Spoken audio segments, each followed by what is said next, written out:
Hello and welcome to It's Lainie. It's happening! Oh my God, I'm so glad that you rang my doorbell and you're over here to talk to me, neighbor. I'm the Mr. Rogers of bitching about shit that's crummy.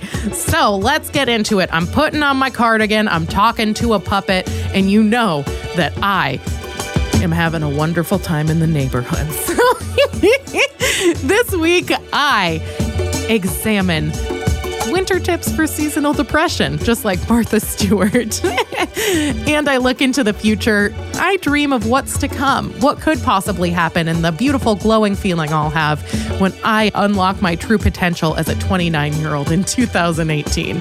Big shout out to Peekaboo for sponsoring us this week. They get people jobs. Use them. It's amazing.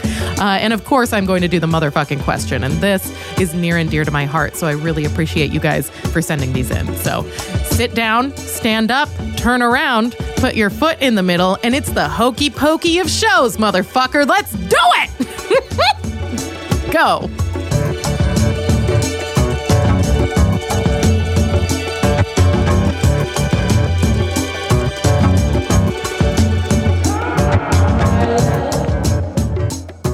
I am going to say that the winter has been very difficult for me and I am struggling. I am very stressed out and emotional, and I don't know why I'm so emotional. And I think it might just be that I get really sad in the winter and that I just kind of have to chill out and deal with it. And it's not good. I don't like it. So here's what I'm going to recommend to here's what we're going to do. I'm going to be my own therapist and I will recommend me what will make me feel better for each of my symptoms. Okay. So here we go. Here's what are your symptoms, Lainie? Oh no, I feel I can't get out of my bed every day.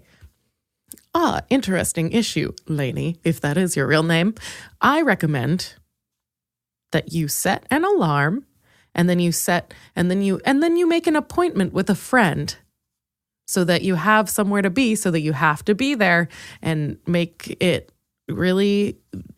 yourself a schedule. I'm a therapist. Do that. Oh, wow. That's such a good idea. Also, you should set your alarm 10 more times because you're not going to wake up and you really need 10 alarms.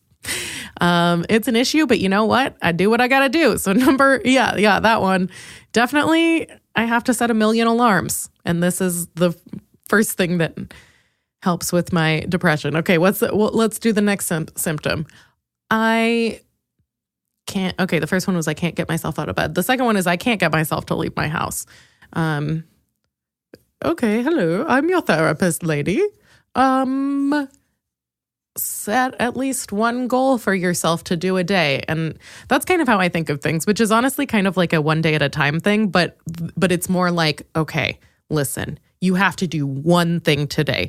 Like literally this is your only, like I'm so stressed out that I'm like, I know that I can do one thing today. If I focus all my energy, it's like, this is the one thing you have to do.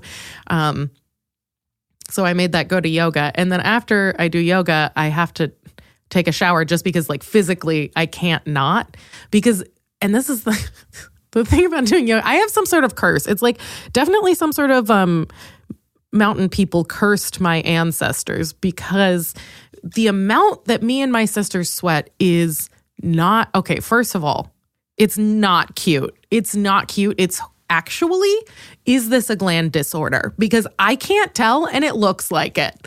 Like I want to be really clear that it's not like a cute amount like, oh man, you're so moist all the time. No, it's like I have been going to yoga class and this is oh my God, it just takes me back to being in gym class in school, which is that you do like a light trot and I have your little ponytail and it's like you want to be cute, but my face turns beet red. And that is a thing that people say lightly, but what I mean is that my skin color is sickly cancer patient luminous ghost white. That's the color that I am. And then I trot lightly for 30 seconds and my face is the color of tomato soup but looks like an allergic reaction. And every time people see me, you know when you tell people their face is red, it's not like cute like, oh, you're blushing. It's intense like, do you need a doctor? That's what people think when they see my face. They're like, are you okay? Like that. It's not like, Oh, you okay? Like, you a little winded?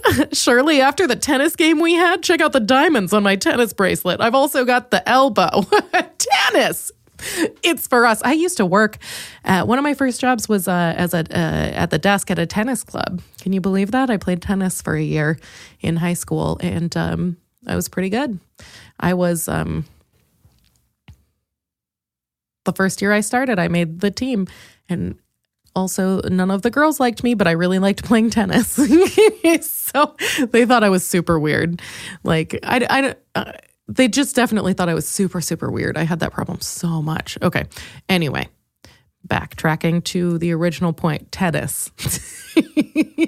I've bested you, Carol. Ha ha. So it's not that kind of rich person, Ariana Grande ass, Kim Kardashian sweat. You know what I mean? And actually, Kim Kardashian is misleading because I bet she's got a bunch of like tin-based products that block all of her sweat glands because she's a sweaty ass girl. And I can tell you that she's fighting it. I'm just telling you, like, I'm sure that she like doesn't eat. Like some people, they're, you know, when you know a tiny person and they're so skinny and they're like, I just don't eat. And you're like, I hate you. But it's like they actually have such a small appetite they can't comprehend like the way that you're supposed to take a bite of a sandwich and they look like a parakeet choking on a donut.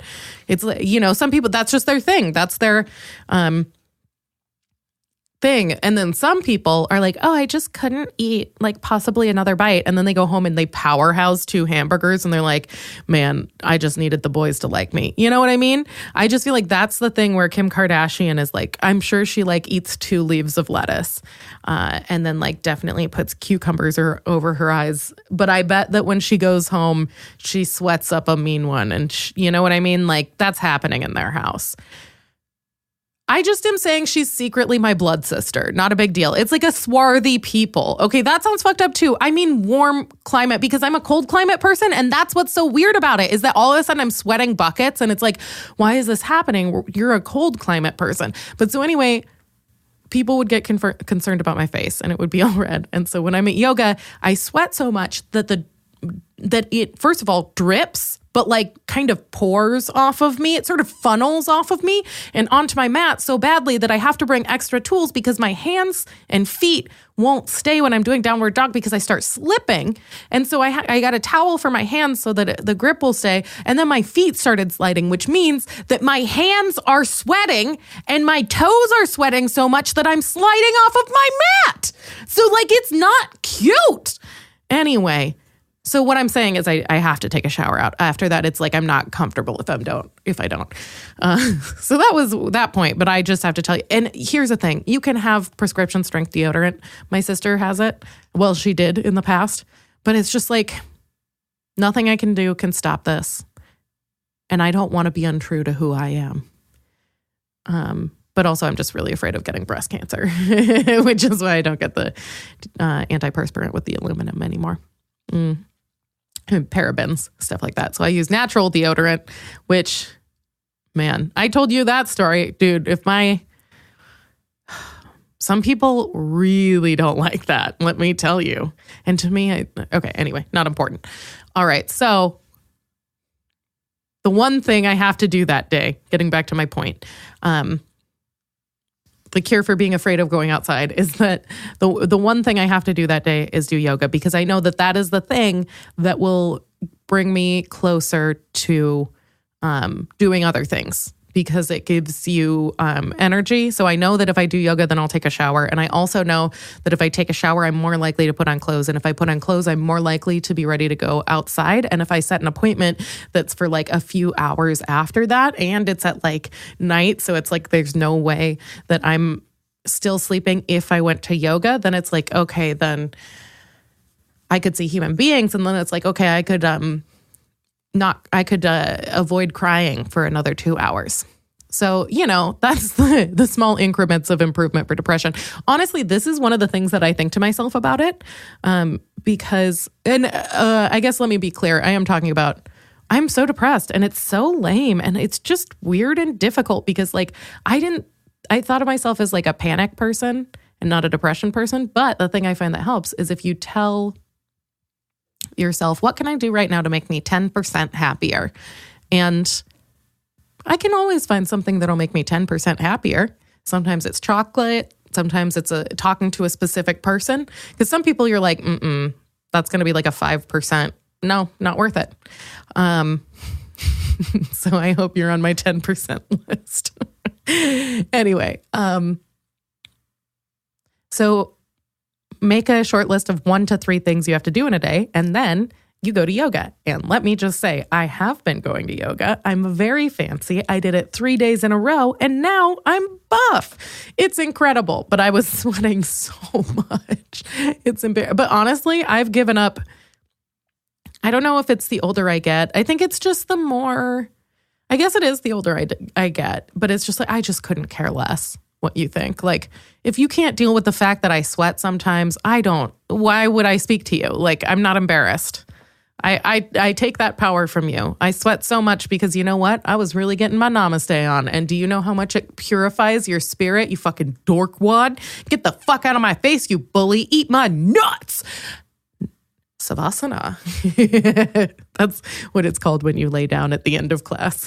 So they have all these t-shirts that are like, I'm just here for the Savasana. Oh my God, I hate the commercial aspect. It's so aggressive. It's so, white lady. God. But I really need to do the yoga. Anyway, I'm flexible now.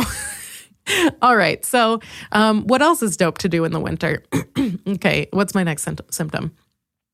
I don't have enough. I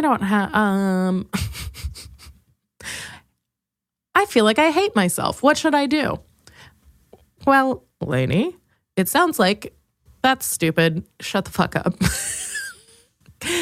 No, it sounds like you, Elena Leonards, need to give yourself some activities so that you can feel active, engaged, awake, distracted, and you can experience the satisfaction of creating a product and then seeing the result. Wow, how rewarding this feels. For you, Lainie Leonards, a creator, paint a picture, and then you can show people, hey, look at my pretty painting I made, which is literally what I do. And it's like, you can make it sound cool. Like the people who really care about me are like, oh my God, like I just can't wait to see what you make. Like, it's just amazing to see what you can create. And it's like, all right. But honestly, it's really more like, look, I can show all my friends I painted this pretty picture. That's so stupid. But I mean, that's the childlike excitement of being proud of something you made. That's what it is. It's like, you better. So I guess it's kind of like, well, go do something you'd be proud of, because afterwards, honestly, you'll probably be fucking proud. And it's hard to harsh somebody's mellow when they're feeling proud and they really, really believe in it. So try to get that feeling going. All right. So that's some of the stuff you should do. You should do yoga with all the commercialist white ladies. Oh my God. Dude, though. Oh my God.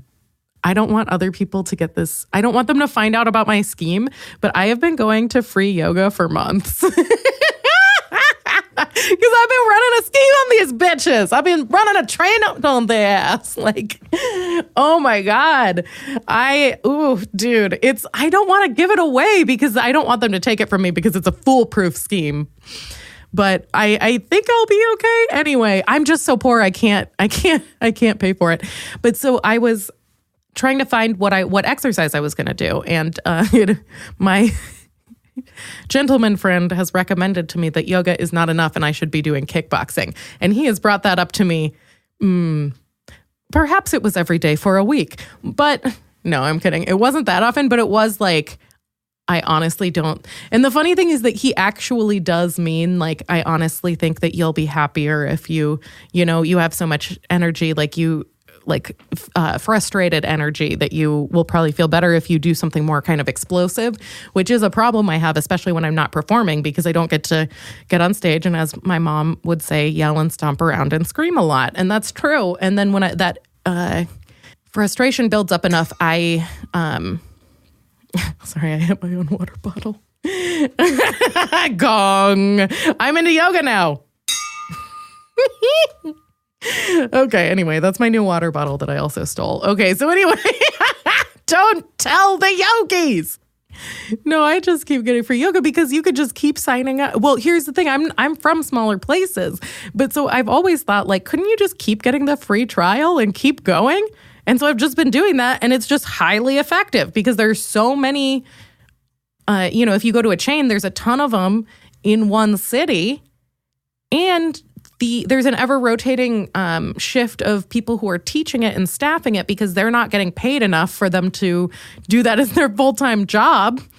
So nobody ever recognizes you.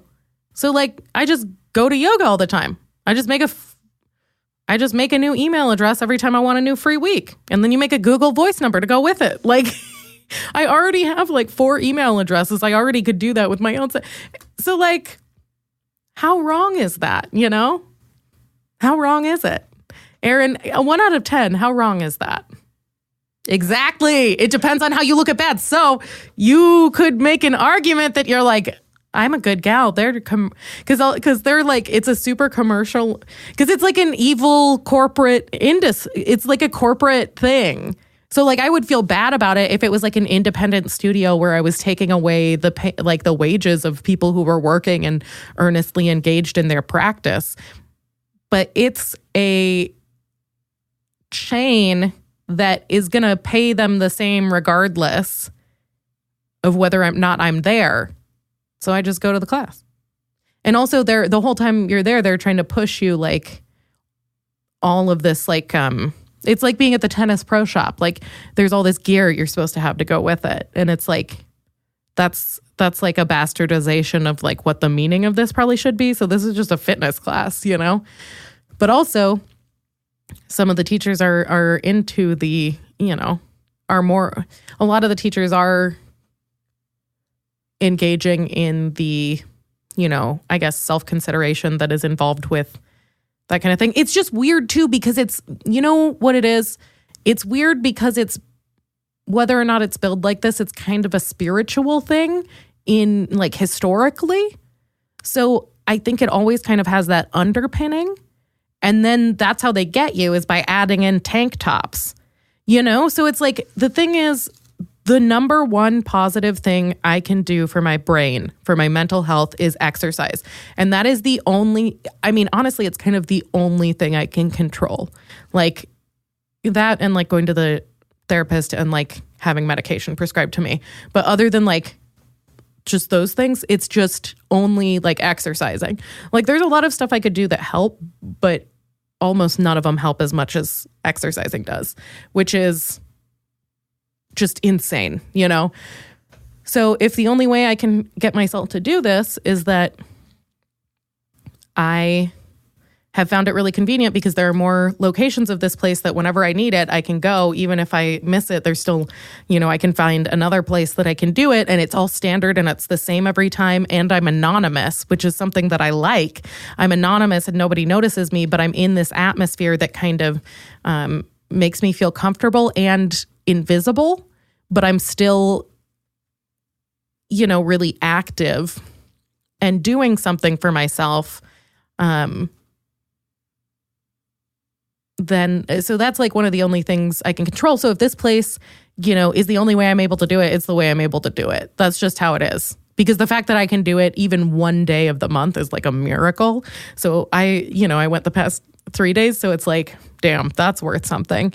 And then they're also, and it's like, so for me, that kind of emotional well-being is stimulated by that, which is also connected to my spiritual beliefs. And so the fact that this is supposed to be sort of like that, but, I'm not saying that, but the thing is, you're going to a fucking corporate chain. Like, is this person,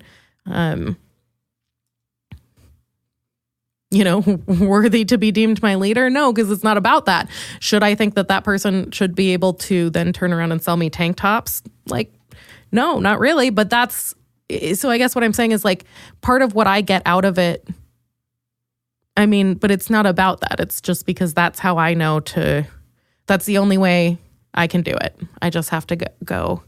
But anyway, I guess what I'm saying is I see it as not hurting anybody because they're, like, a corporate entity that is also always trying to get something out of me, and will. Like, they're probably about to get my money. And I'm probably, like, once I start my job and, like, have money, I will give it to them. But I guess my reasoning was like, I literally cannot get a job if I don't go to yoga right now. So I'm not going to pay for it. So I don't know. I'll get back at you, yoga studio. But okay, so here's what I'm saying. If you've got the winter blues, why don't you try scamming a local yoga studio? I think it'll be just for you. Anyway, this is Lainie Leonards checking in with KPOW talking about the winter wonderland that is seasonal depression. So let's give a shout out to Aaron on the ones and twos. Also, Felicia up in the PBS Newscopter. How is it going up there? It looks like you've murdered some birds. Awesome, girl. Good to hear from you. Well, let's get ready for Freaky Friday, ladies and gentlemen. Catch you on the other side. Okay, well, that was the rant. And I know it was pretty intense. And you know what? The winter is pretty intense. And I want to say that I'm excited to bring our sponsor today because I'm feeling the intensity of winter, but I'm also looking towards the excitement of the future. And I've got a ton of good news coming. And I got some of it today and it scared me. It scared the shit out of me. But what I can say is that this is lining up to be an awesome 2019. I am so excited. I am going to be 29 in 2019. I'm going to be slaying the game. I'm going to be putting it down on them hoes and I'm going to be fucking shit up. So you better believe that I'm coming for you and I will eat your snacks. So here's what the future looks like for me. This is, I guess, maybe the last thing I'll tack onto my rant is that, hey, if you want to feel good, look at your future. And I got some good news today. I am meeting with a bunch of new venues. I have a really awesome opportunity coming up. So I'm excited to share that with you guys in the future. So everything in comedy is going super well. Everything with the podcast is going really awesome. I love making it. And I just got a job offer today. So that's good news. It's a good job. So I could take care of myself, buy my own throw pillows, and it's really good insurance. So I take that as when Super Mario eats something that's like a really big bonus. I'm going to grow and be like the kind where even the poison can't stop me. You know what I mean? And that's what I'm saying about the haters. Don't try to fuck with me right now. I ate a magic mushroom and I'm going to race car this shit off you. I bounce. I've got extra lives saved up. You know what I'm saying? So anyway, I got a new job. So everything's going good.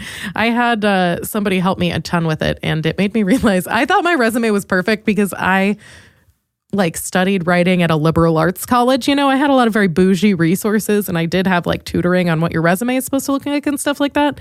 And then somebody helped me with it and I was like, oh shit, it's supposed to look like that? Damn. So I did not know I needed career counseling services, but they helped me so much and I just got this really awesome job offer. So our sponsor for this week is very appropriate. It's Lainie is brought to you this week by job counseling platform Peekaboo. Like a lot of my listeners, I struggle with finding a balance between my passion projects, my finances, and my schedule. As you may have heard, it's really hard to find a day job that supports my core beliefs, treats employees well, and is flexible enough that I can still make my art. You know, I'm going to need a lot of art time. This is a common complaint amongst millennials coming into a different job market without the reassurance of company loyalty or the reward for years of service. Peekaboo was created with these unique circumstances in mind, so it's super relevant to people our age, Kelly. In order to empower job seekers, this is why they were created, in order to empower job seekers, counsel artists, and find the best workplace fit for young professionals, which I didn't even realize was like a choice you had. If you're an activist, an artist, an educator, all people that I know, you probably already know that finding a job that pays well is super difficult and also nearly useless. Peekaboo offers dozens of career counseling services to tutor young professionals on fitting in.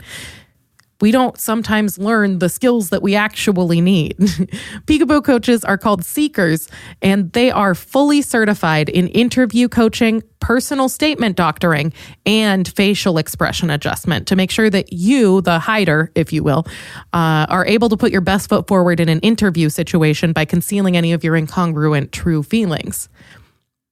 You are special. And I know this because you listen to this show. And if you listen to this show, you're definitely fucking special. You are special because you're passionate, unique, and motivated. In short, you want to make amazing and thought-provoking change in the world around you. Don't let that get in the way of your job search. Repress your true feelings and train out your unsavory personal opinions by signing up for a free consultation with a Peekaboo seeker. Simply send your resume and personal statement to a trained professional, and they'll work with you until it is so unremarkable that you are guaranteed to be swimming in job offers. Submit your info at www.comefindme.com to start your complimentary consultation, like I did. And remember, you are absolutely unique. I am very certain of that. And Peekaboo will help you shed that ostentatious trait with golf lessons, intellect simplification, and quick speak tutoring. Peekaboo, where starving artists become budget sedan owners. Okay, well, that is our sponsor for the week, and we have got a ton of stuff going on as a show. And by we, I mean me, myself, and I, because guess who it is? It's Lainie, bitch. Deal with it. Eat my butt. You know what I mean? I'm 29 this year. You don't even know what I'm going to do, because I don't know. I'm not sure. Oh, man. But I've been hearing a lot of, the final victory that I want to mention, or positive thing that I want to highlight, is that I've been hearing a lot of awesome stuff from you guys, and that's really exciting. Part of that is through Patreon. I've got some really awesome new followers this week, and so I'm super, super, super excited about that. That's kind of the biggest thing I'm trying to work on right now. But I've been meeting people there and having people send me these messages, or kind of give me feedback on the show, or send me a motherfucking question, which is what I'm about to read. And I guess I just want to say I really appreciate the thought that people are putting into this. And I really love that this is something that people are actually asking me. It's cool to be able to have somebody ask me something that they actually care about, and for me to be able to talk about it. It's kind of an honor that people actually want to hear what I have to say. So I hope not to abuse that privilege, Kelly. But you know what, girl, a bitch got a bitch. You know what I'm saying? I'm talking about me. You're just a whore. Okay. Don't call women whores. I am just messing. I'm just pulling your chain, okay? But the point is, you know what? In comedy, definitely in comedy, and in doing this podcast, I find a lot of the... This sounds cheesy, but a lot of the truest joy that I gain from it is from interacting with people that listen to it and who relate to it. So, it just kind of hits me emotionally. It's like, it's so much to think that, because I spend so much of the time feeling that like nothing I do matters in terms of art. And that's the, classic starving artist. That's what it is to be an emotional and brooding artist. How romantic. I'm a manic pixie dream girl. People don't know that actually means panic attacks, I've got a delicate constitution. Like, I should be like those paintings and walk everywhere with a parasol so the sunlight doesn't hit my lily white baby skin. I'm white, folks. But my point is, thank you for talking to me. You know what? That's what it is. Thank you for fucking talking to me. I needed some people to talk to me, and I appreciate it. We're friends now. I'm going to tell you when I eat barbecue. I did have some Middle Eastern food this week. It was very good. Okay, so I really appreciate it. Keep it going. Send me any questions you have. And this is this week's, and it is an honor. It is very emotional. And it's right up my alley. So here we go. Brace yourselves. All right. This is the motherfucking question. I received this in two parts. The first one is motherfucking question backstory. When I was 11, a man from church came over to return Tupperware and took some extra time to tell my dad in front of me that I had a great body. I know. Aaron just turned around and looked at me horrified. I know. Me too. He really emphasized it. Ew. I was extremely uncomfortable. Absolutely yes. And I felt so gross afterwards. So then the motherfucking question is, do I send him a letter telling him how his words affected me? Whoa. Yeah, that is a very intense question. And the way I want to start this answer is with a story. So the first thing I thought about when I read this story and this question, which, again, thank you so much for sharing your life with me. We are now one in body and blood. I am your Lord and Savior, Lainie Christ. Okay, don't tell anybody I said that, please. It's so embarrassing. The first thing I thought when I heard this story, it's so astonishing. And I just saw Aaron have a reaction here in the studio, and he freaked out and turned around. And that's how I know that something's like really intense. Because sometimes I say fucked up things and don't realize that what I'm thinking is fucked up until Aaron turns around and is like, holy shit, do you need to like call someone about that? But I read this, and at first you're like, oh my God. And then I'm like, oh no, that kind of thing. I could see how that could happen. Like I remember feeling like that at one point, and then I'm like, oh, gross. Ew, this happened. So I did feel fortified in terms of giving an answer, because I never want to be giving people advice that's like unlicensed. I'm not like a professional, and I also don't want to be saying anything that makes people feel bad. But I realized that what it came down to for me was like the way the story made me feel.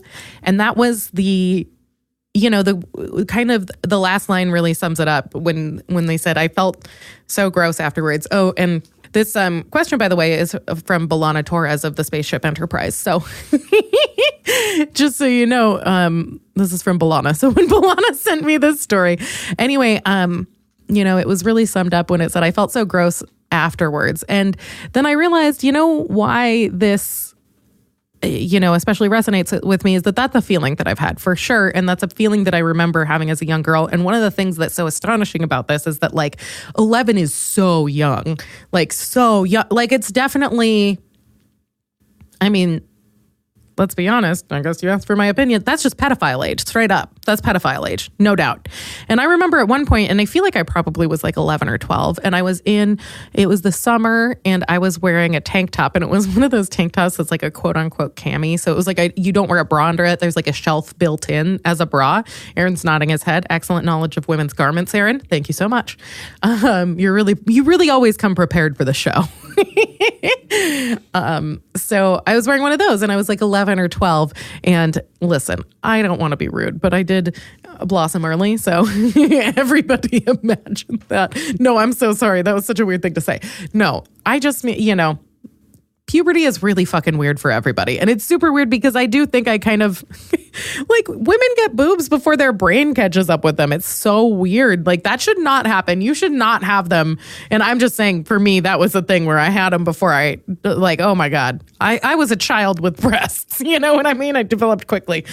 Terrifying. But anyway, they're my superpower. Let's not worry about it. But, I related to it because I was also around the same age, and we were in the store, and I remember my mom, I don't even know who she looked at, but she said, I don't like the way that guy looked at you. And then but after that, I had to change what I wore. It was like, you can't wear that anymore. I don't like the way that man looked at you. And it was like, because my mom was protective of me, but I remember being, number one, super creeped out because like that thought hadn't crossed my mind because I was like 11. So I was super, super grossed out. Like I felt super gross. And then number two, it was like, I have to change what I wear out. And I remember feeling kind of inconvenienced. Like, why the fuck should that guy be allowed in here? And, why should I have to change my clothes? Why can't he just not be allowed in here if he's going to be super gross? Like, ew. Like, I feel like, honestly, man, this is crazy. But I remember even at that young age feeling like, well, that's not fair. I shouldn't have to change what I'm doing. He should have to change what he's doing. Like, gross. Ew. Like, I don't, So anyway, that was the first thing I thought, because it was this really strong memory I had tied to that feeling of thinking I felt so gross afterwards. And that even coupled with that moment of like, okay, you need to cover up. This is now your responsibility, that you have to take care of this, and you have to make sure that people don't see you this way because you're a girl. So you're responsible for how what you're wearing makes other people feel, obviously. Britney Spears shit. You know what I'm talking about? Hit me, baby, one more time. Ow, I asked for it. Oh, man. So that's my first thought. My next thought is, so the question, when we're getting down to it, so I've addressed the backstory. Here's the question. Do I send him a letter telling him how his words affected me? My answer is write it. 100% write it. I'm not saying send it, but I'm saying undoubtedly write it. Because if you want to write that, you want to write that for a reason. And like, because if you're even thinking about it, it's because you have something that you want to express and you want to write a letter. You know, because, and that's really specific. It's like this person didn't say, you know, should I talk to my dad about how this made me feel? Or should I tell my therapist about it? Or, you know, whatever. But it's, or should I, you know, block this person out of my life or whatever. And I don't know what the situation is. And I don't know what the kind of ripple effects are. But I do think that if it's something even floating, you know, in regards to me having, if I was having the same thought, I think it sounds like something really healthy to write that down. And regardless of what you do with it, to be able to look at it and say, this is how I felt. And like I was able to work through something by kind of examining it closer and, you know, according to your personal beliefs or options or whatever. It's like, do I have people who sharing this with would be constructive and would make me feel supported? Like, that's awesome. The tricky part of this is it says, you know, do I send him a letter telling him how his words affected me? My first thought about that is like, why the fuck didn't your dad say anything? The fuck? Like, that's my first thought is, what the fuck did he think he was doing saying that shit in your father's home? He looked him in the eyes. He saw that shit. That's okay. And I don't know the situation. So that could just be my reaction coming from a place of, I don't know, not trusting men. But my first thought is, you know, what would help you the most? And that's kind of how I look at stuff like this. It's like, would it help me to, you know, tell a person about their behavior? Would it be something that could make the world a better place that might, you know, be a drop in the bucket? Or would it be healthier and better in terms of the world for me to process it the way I need to without having any of the emotions associated with that person being able to communicate with me or say things that are callous or, you know, not react in an appropriate way, because it seems that's wildly inappropriate. And, you know, I think that's something, like I said, obviously I'm not a professional, but I think that's something that is particularly poignant in this time, especially because we're in this kind of post Me Too era, you know, what do you call it?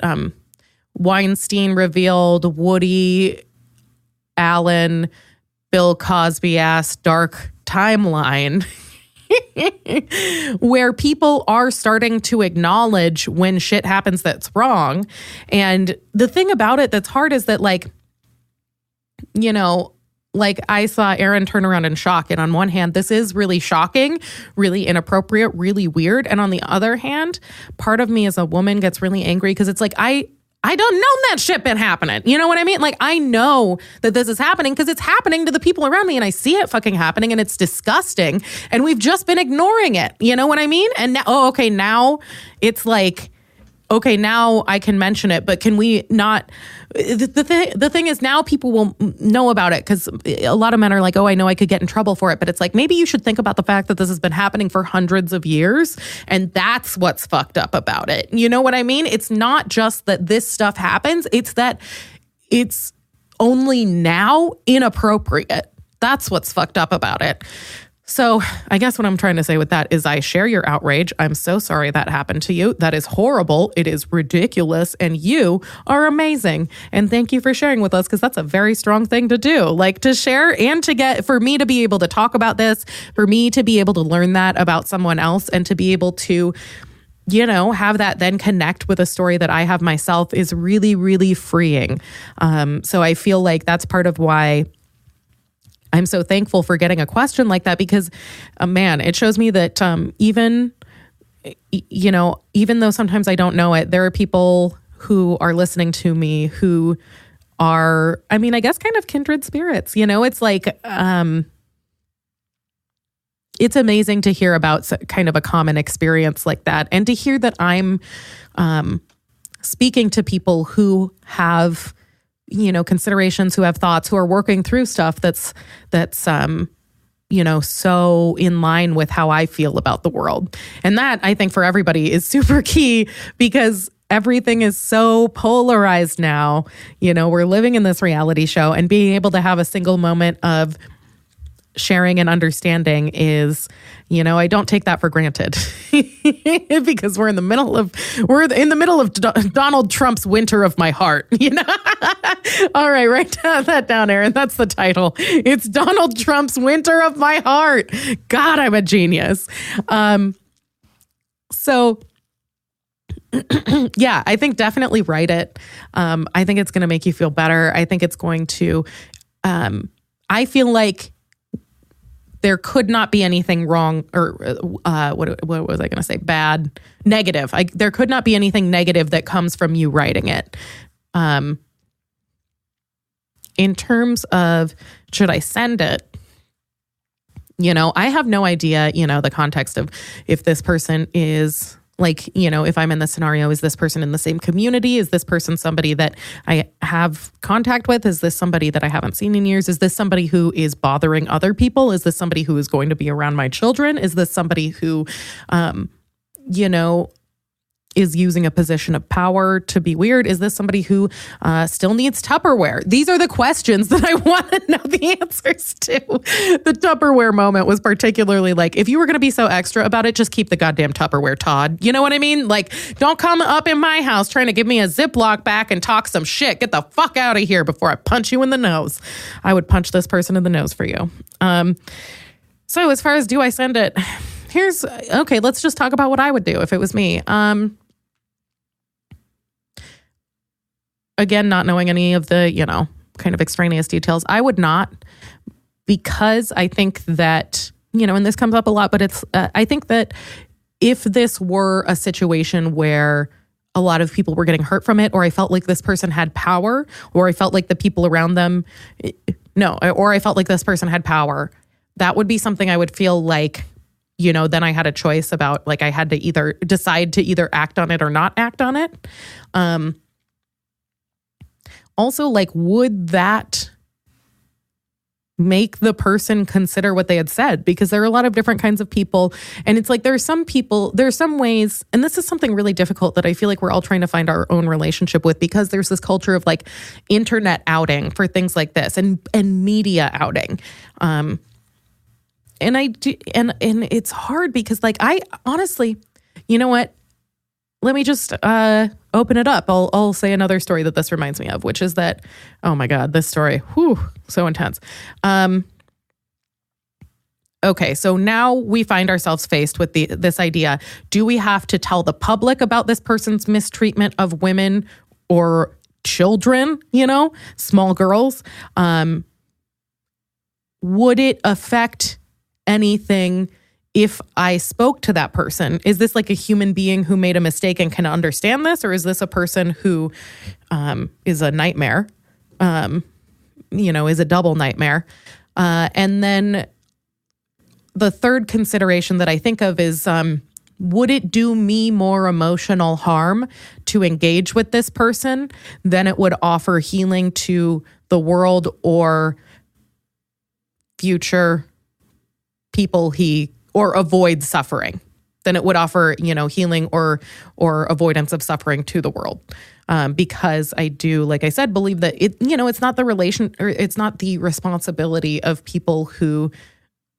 oppressed peoples to educate their oppressors on their oppression. That's just a thing. And it's like, I know I'm a white lady saying this, but with anything, you just got to be real aware. Like, sometimes you see people talking and it's like, well, I'm not going to understand racism if somebody doesn't say it to me. It's like, then get a fucking book, Carol. Are you kidding me? It's not her job to tell you that you had slaves, bitch. Be responsible for your grandpappy. And stop wearing cotton sweaters. But so, those are the three things that I'm looking at. I would say and this is this, okay, so this is the story, is that I had a Me Too moment, which was, when everybody started posting their Facebook statuses. Or no, maybe not. No, this is something I had dealt with before, which is that when I was, God, I want to say 22 or something. And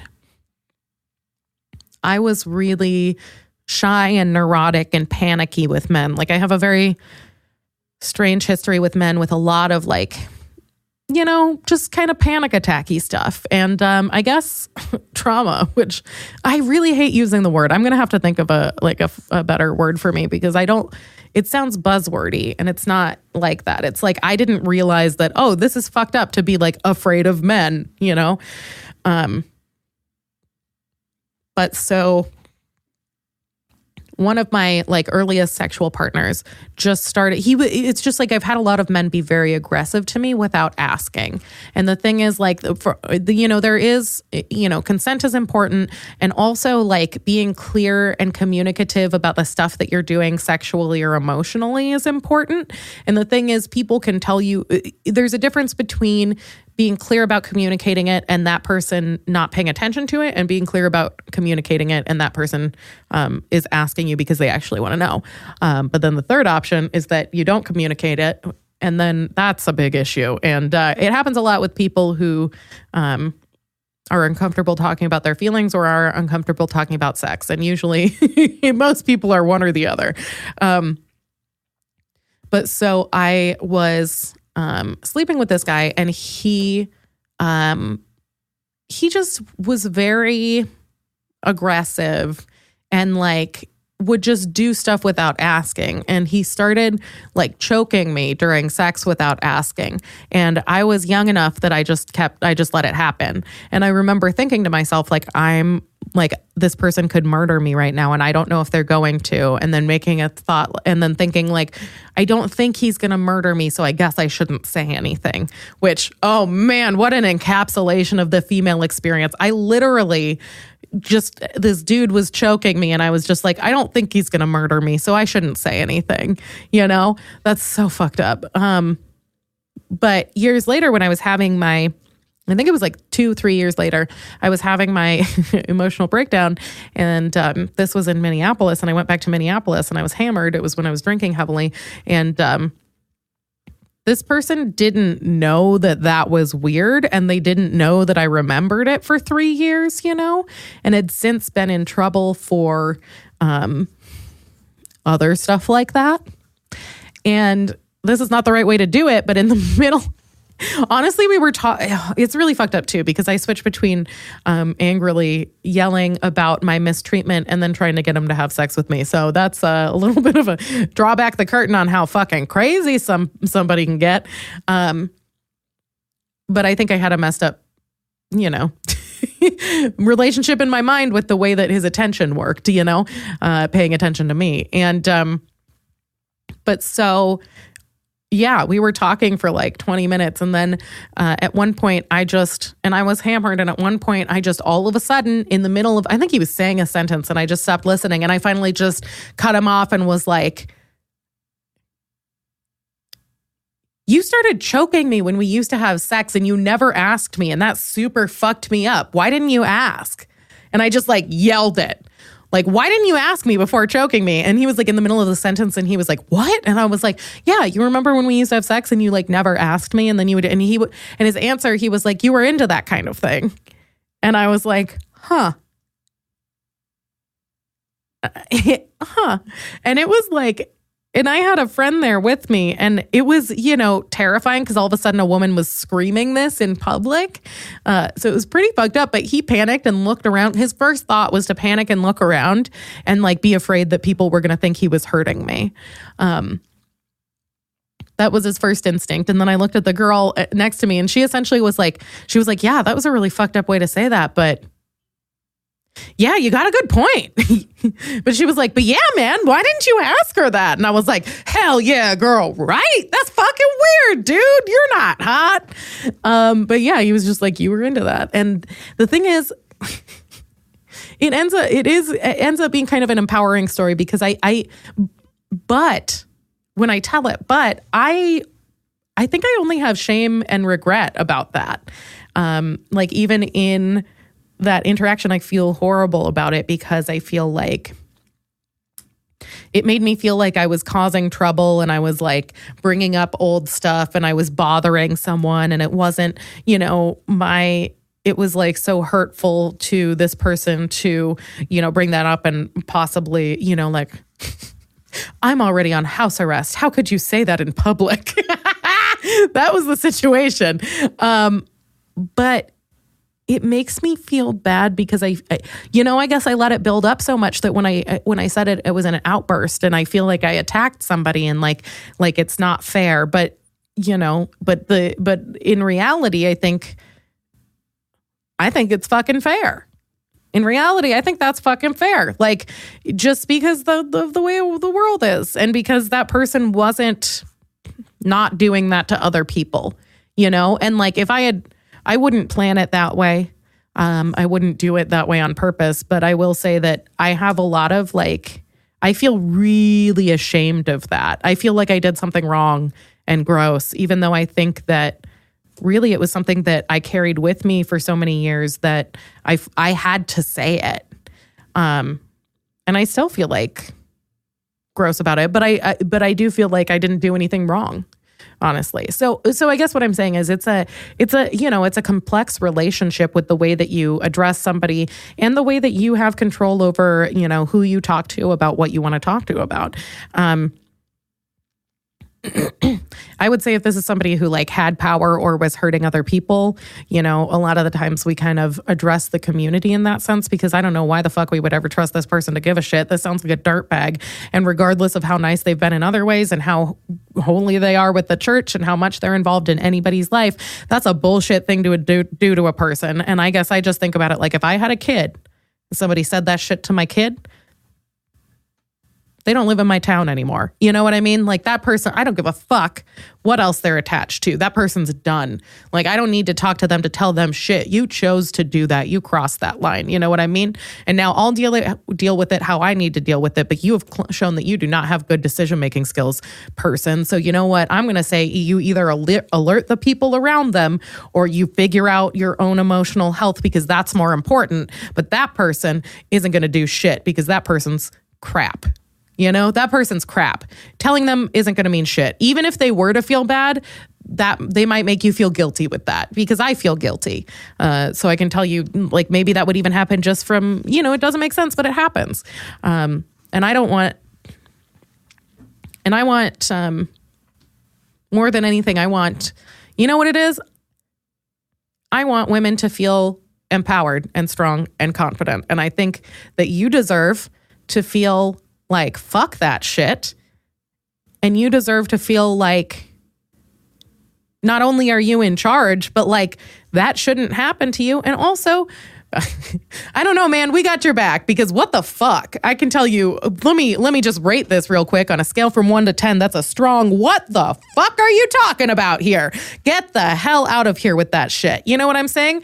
So that person has no right to hear anything that you feel. They don't get access to your emotions because you are more important to them and they're a piece of shit. So again, man, thank you so much for sharing with us. And I think this is really timely because it's about how we hold people responsible for this kind of thing, which I think we as a nation are really struggling with right now. And so I guess I'll tell you my position thus far is, honestly, my position thus far is burn them to the fucking ground, because I hate it when people get up in my face talking about, well, what if they didn't know? Well, what if he didn't know his friend was doing this? I don't give a fuck. This is happening so much, so extensively, ruining so many lives, hurting so many people, and so systemically integrated that I do not give a shit if they were innocent until proven guilty or something. They are guilty by association with the structure of patriarchal oppression in this country. So I'm just not trusting any white dudes right now, not in a group. That's what I'm saying. Because people are like, oh man, I'm a straight white male. That's horrible. And it's like, no, in a group, y'all are fucked up. That's what I'm saying. And I don't trust any of you. And you can say I'm a good person all day long, but if you are a white man in a group, y'all are fucked up. I am telling you that definitively. It is a cultural fact because you've been running shit. Other people have not been running shit. So if you're in your bag when you're with all these other white dudes, and what that means is that you are liable to slip into the habit, the happenstance, and the simplicity and the pleasant denial of patriarchy. Which is why people who are concerned about making a better world make an effort to surround themselves with people who are different than them and to learn about things outside what they know. So how do we hold people responsible? I don't know, but I can tell you right now, burn them to the fucking ground. I sure as fuck will. Okay.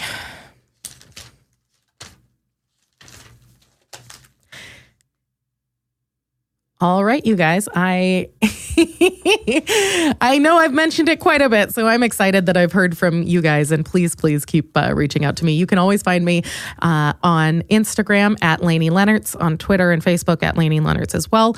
Please, my biggest thing, like I said, the biggest thing that's most important to me right now is my Patreon. So even if you only give $1 a month, that would be amazing. Please sign up for my Patreon. I'm making pins and sending them out with custom artwork, surprise artwork, and a personal written note. So I have almost reached my goal for once I reach the first 25 people, then we will, then I'll be able to ship them all out. So I'm just waiting to send these pins and I'm very excited. So join my Patreon. It's patreon.com/Lainie Leonards Comedy. Additionally, I want to give a shout out to KevHead13. Hey man, what's your middle name? KevHead13. Thank you so much for leaving me a review. I love hearing these reviews because hearing how somebody else describes you is, number one, hilarious. And number two, sometimes it's really, really nice and comforting. And honestly, when you're a comedian, truly, honestly, nobody gives you compliments. Like, that you believe. And so there's no bigger compliment than hearing somebody describe you in a unique way and it being like, oh my God, I had no idea people thought of me that way, because I feel like I'm doing a horrible job constantly. So it really means something to me. And again, thank you. So this review the title was, if you really want to know what's going on in your wife or girlfriend's head.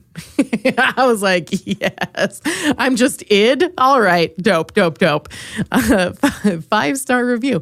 Unfiltered free-form comic rants from one of Chicago's finest. Well, thank you. I am quite fine. The spontaneous brought to you bys are hilarious. Thank you. I'm so glad I get to do them. BTYBs, baby. So if you want to see one of Chicago's finest, that's me, bitch. You can see me at Chicago Underground Comedy on Tuesday, the 11th of December at 9 p.m. This is one of my favorite shows, so feel free to come. It's awesome. On the 14th, I'm going to be at a Secret Santa that you're not fucking invited to. You're not one of us. You can't sit next to us. Saturday the 22nd, I will be hosting the Comedy Cabaret at the Comedy Bar at 11 p.m. It's going to be really awesome. Hit me up if you want tickets. And you can also see my art on Instagram at Lainie Made It. So it's my name and then Made It, because I made it.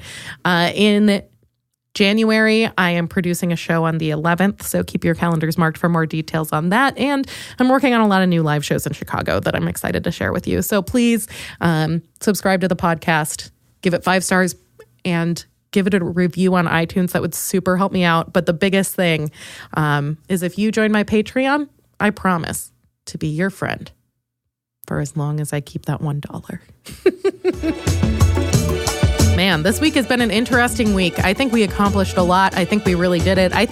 And you know what? I think we should focus on the future. We're moving forward. We're moving on up. We're going to murder some men. Not a big deal. I have a list. It's handwritten. I burn it in a fire. I own voodoo dolls that I hand stitched in college. That last part is true. And I keep them with my jewelry. And it's really cool for a new man to come over, because then they can see not only that, but also continuous bottles of medication lying about casually as if to say, this pussy gonna be good, but you go pay for it. You know what I mean? That's me. All right. Well, I'm Lainie, and you get out there and make it a good week.